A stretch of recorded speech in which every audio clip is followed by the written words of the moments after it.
अस्सलामुअलैकुम। आज के इस वीडियो के अंदर हम 9th क्लास में एक्सरसाइज 3.3 को हम स्टार्ट किए और क्वेश्चन नंबर 2 को हम सॉल्व करेंगे। 2 और 3 इस वीडियो के अंदर हम सॉल्व करेंगे, ठीक है।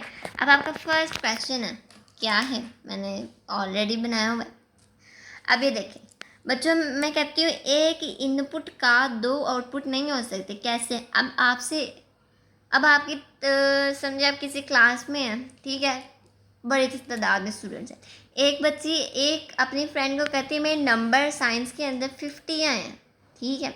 और वही बच्ची अपनी दूसरी दोस्त कहती है मेरे नंबर 25 आए हैं। आपको एक को 50 बता रही है और एक को 25, यानी कि एक ही बच्ची है, एक ही उसने टेस्ट दिया और उसके दो नंबर कैसे आ सकते हैं? तो हमेशा याद रखें, एक इनपुट का दो आउटपुट नहीं होते, ठीक है। तो हम इसको क्या कहते हैं? Not function. ये कोई फंक्शन ही नहीं है, ठीक है। इससे आपका दूसरा है, ये भी 3 है, ये भी 3 है और सीधी सीधी लाइन है। जब यहाँ पर भी वैल्यू सेम और यहाँ पर भी वैल्यू सेम, तो उसको कहते हैं बाइजेक्टिव फंक्शन। बाइजेक्टिव मतलब कि दो चीज़ें हों, दोनों की वैल्यू सेम हो, ठीक है। तो हम इसको राइट करेंगे बाइजेक्टिव फंक्शन। अब आपका नीचे तीसरा क्वेश्चन भी बिल्कुल सेम है, 3 इधर वैल्यूज़ हैं, 3 ही इधर वैल्यूज़ हैं, ठीक है। और 2 हमारे पास सर्कल्स हैं, तो तीनों की एक एक लाइन है। तो कौन सा फंक्शन है? बाइजेक्टिव। बाइजेक्टिव फंक्शन वो फंक्शन जिसमें दो चीज़ों की वैल्यूज़ बिल्कुल सेम हो, तो हम इसको क्या कहते हैं? Bijective function. अब आप देखिए, यहाँ पे 2 इनपुट और एक आउटपुट हो सकता है। कैसे? अच्छा, इस बच्ची का नाम है आमना, इस बच्ची का नाम है आयशा। इस बच्ची ने अपने साइंस के टेस्ट में लिए हैं 50, इस बच्चे ने भी साइंस के टेस्ट में क्या लिया है? 50। अच्छा, दो बच्चे अलग हैं लेकिन नंबर सेम आ सकते हैं, ठीक है। यानी कि बच्चे से अलग इनपुट डिफरेंट हो, अगर आपके इनपुट डिफरेंट हो और आप दोनों इनपुट का एक आंसर आ सकता है, ठीक है। अब बच्चे मैथ के सोल्यूशन निकाल रहे हैं, ठीक है, 2 बच्चों को आते, तीसरे बच्चों को नहीं आता, तो 2 बच्चों के नंबर सेम आएंगे। इसी तरह 2 इनपुट का एक आउटपुट हो सकता है, लेकिन एक इनपुट का दो आउटपुट नहीं हो सकते। तो ये हमारा एक फंक्शन है, क्योंकि 2 अलग अलग डिजिट्स है जिनका एक आउटपुट निकल सकता है। इसका एक है, तो इसको हम कहते हैं इनटू फंक्शन। क्या कहते हैं? Into function. 2 इनपुट का एक आउटपुट हो सकता है, लेकिन एक इनपुट का 2 आउटपुट नहीं हो सकते, और जो वैल्यू सेम हो सकते हैं बाइजेक्टिव फंक्शन। ये आपका क्वेश्चन नंबर 2 सॉल्व हो गया। अब आपका क्वेश्चन नंबर 3 बड़ा आसान है। कैसे है? थोड़ा बहुत आपको डिफिकल्ट में भी लगे। आपके पास जी ऑफ एक्स की वैल्यू लिखी है और नीचे क्या है? G of 0। आप पहले लिखें g of x equal to 3x plus 2। अब आपके g के साथ क्या है? 0, यहाँ पे g के साथ क्या है? x। तो आप लिखेंगे रिप्लेस x विद 0। x को रिप्लेस करना हमने 0 के साथ, तो लिखे g ऑफ 0।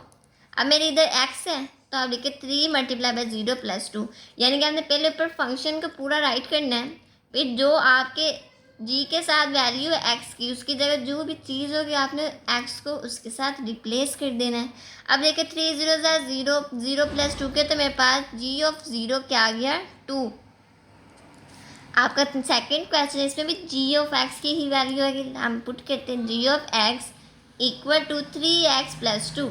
अब मैंने x को रिप्लेस किससे करना है? -3 के साथ। रिप्लेस x विद -3, ठीक है, जी ऑफ -3। अब मेरे इस पूरे फंक्शन में जहाँ पर भी x है मैं वहाँ -3 को रिप्लेस करूँगी। 3 मल्टीप्लाई -3 प्लस 2, 3 3 9, -9 प्लस 2, -9 प्लस 2 करते तो हमारे पास आंसर -7, क्योंकि जो बड़े के साथ साइन है वही आपके आंसर में भी साइन आएगा।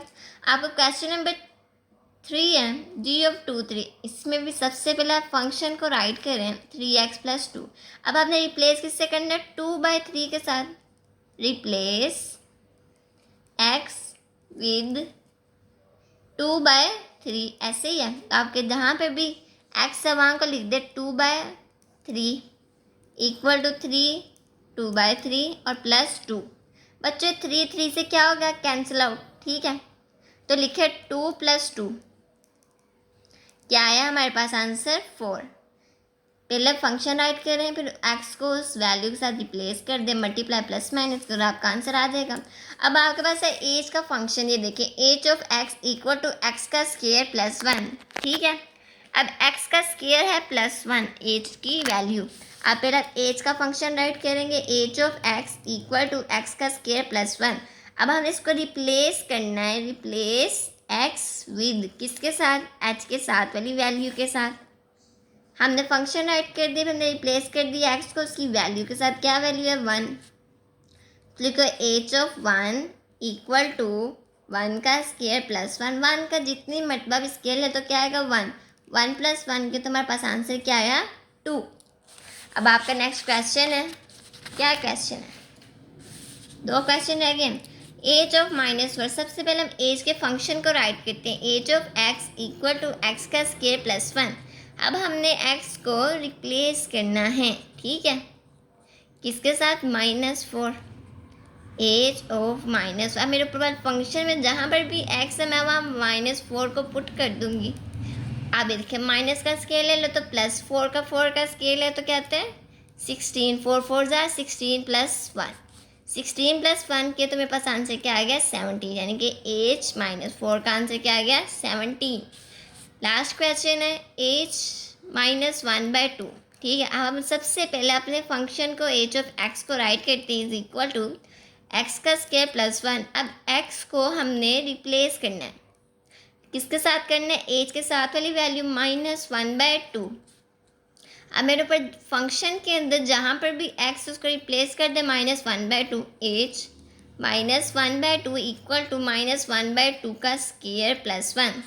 -1 का स्केल है तो क्या आता है +1, 2 का स्केल तो 4 + 1, 4 मल्टीप्लाई बाई 1, 4 1 ज़ा 4 + 1, यानी कि 1 + 4 डिवाइडेड बाई 5, 1 + 4 क्या है तो हमारे पास आंसर क्या आता है 5/4। ये है हमारा करेक्ट आंसर है। कैसे है 1/2 का हमने स्केल ले लिया, -1 का स्केल लिया तो 1, 2 का स्केल तो 4 + 1 था। एलसीएम कहते हैं जो मर्जी, 4 को 1 से मल्टीप्लाई कर दिया, फिर क्या कर दिया +1, 4 1 ज़ा 4 + 1 डिवाइडेड बाई 4, क्या आ गया 4 + 1 5/4, ठीक है। नेक्स्ट वीडियो के अंदर हम नेक्स्ट पार्ट को सॉल्व करें।